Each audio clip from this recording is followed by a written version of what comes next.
Hello and welcome back to this video in the Shopify training series. Today, we will be building a product video for your product page as well as for your advertisements. When doing product videos, you have to remember there's actually more psychology behind this than just showing your product. You have to understand what emotion you want your potential customer to feel when looking at the product. For instance, if it's something that helps prevent accidents with babies, you want your potential client feeling safe and protected once they buy this product. However, before you can position yourself as the reason for them feeling safe, you have to make them uncomfortable or scared for their babies. That's when you position your product as a solution to that fear to make them feel safe again. For our product, the posture corrector, we've already put in the description of the product that outside factors are causing pain. We want to reinforce that in our video. We want our potential customers to feel that pain and associate it with something out of their control. Only then do we want to offer our product as a solution to that pain. In order to find great product video, I use content from 3 places outside the videos that are already available from your manufacturer or distributors. The first place that I go to is pexels.com. That's Pexels.com. They offer a wide variety of royalty-free images and videos for commercial use. We just go in here, search for back pain, and select the videos. Now you're going to look for people who are in pain or have some kind of back pain. Doesn't seem like they have anything on here, so let's move on to the second place. The second website I go to is Pixabay, Pixabay. I repeat the same process. Search for back pain. They have nothing here either. And look, this can happen. When they have nothing, and they're going to have nothing from time to time, they're going to show us search results from Shutterstock. I don't use Shutterstock. It's a great place, but it's expensive, and I prefer to keep this as inexpensive as possible, especially for those people who are starting out. So the last place that I go to is YouTube. What you'll do is you'll search YouTube for back pain, and once you do the search, you're going to hit the filters button and search for only Creative Commons licensing. This will show us all the videos that we can use without making any payments for royalties to the people who made the videos. Now we're just going to go through, find some quality videos that we can use inside of our product description. What we're looking for is someone that's in pain or slouching or any kind of video that demonstrates pain from poor posture. Now, I'm going to comb through and find anything that meets our requirements and will help us, and then I'll meet you inside of our video editor in just a moment. This is my video editor. I do use Camtasia by TechSmith. One of my favorite programs.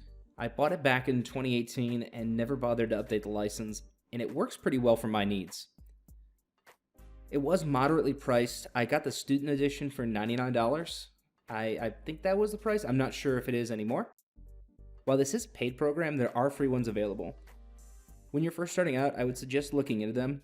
The only reason that I don't use them is they're not as easy to learn, and they don't have all the same tools as some of the better paid programs like Camtasia. However, if you're willing to work with what they have, you will be able to get the job done. It just might take a little bit longer when you start out. Okay, we need to import all the videos that we found, and then we're going to take snippets of each video, probably 5 to 7 seconds each, and make 2 different length videos. I make one that's 60 seconds, and I make one that's 30 seconds. I like to have the 30-second one for advertisements. I don't like long advertisements. Then the 60-second one will be on our product page and be a little more in-depth. Remember, an ad is supposed to do one thing: grab attention to get people into your store. It's a battle against human inertia to click to see what the product's all about. Your product page, however, is geared towards selling that product. Alright, to start off with, I put everything inside of the editor, and I'm going to remove the audio from everything. So I just right click, separate audio and video, and then I delete all the audio. The whole point of these videos is to keep your potential customer engaged with the product. A lot of people don't like to read. I'm one of those people. If I see a huge page where there's no photos or videos, I'm probably not going to read too much into it unless it's something I absolutely wanted before I got there. I start with some kind of hook in my video, something that's going to grab attention and keep it. It doesn't have to be a crazy claim, it doesn't have to be anything stupid or over the top, but it has to be something that grabs attention. In order to make the video flow, I do like to use transitions. Well, in a lot of times you can do jump cuts, which is just literally stopping the video and letting the next scene start on the next frame. I do like to make this flow as if it were one whole scene. And whenever there's drastic changes in the colors or the people or anything in this video, I do like to do transitions. So I go into transition and I'll do a fade transition.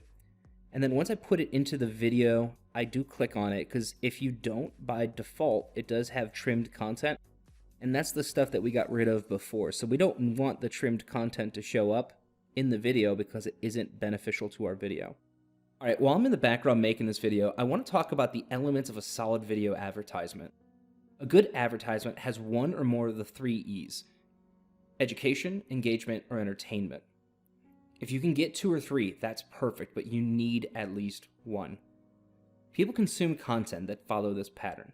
That means when you're creating your advertisement, you should be asking yourself, what of these 3 am I incorporating? If the answer is none, you need to think of what angle you could take so that you can incorporate one.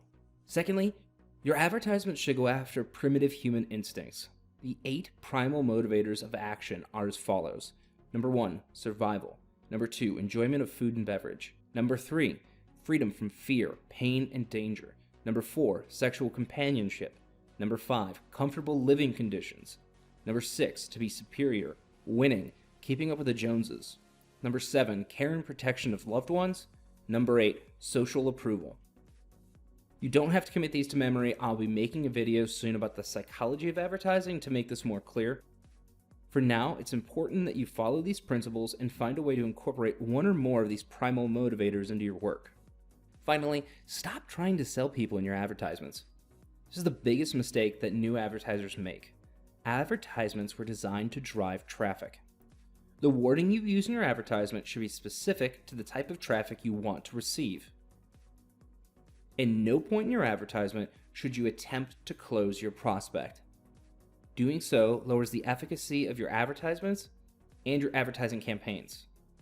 You want your ads to spark an emotional and primal response, allowing your sales page to really drive the point home. Every single step of the customer journey needs to play its specific role. That's all for this video. If it helped you out, give it a like and subscribe to our channel for more daily content on Shopify, dropshipping, advertising, and marketing. The ad videos that we made, I will have a download link for inside of the description. It will have a watermark over it, but it's a good idea to have this as a basis for creating your own advertisements. Thank you so much for watching, and I will see you in the next video.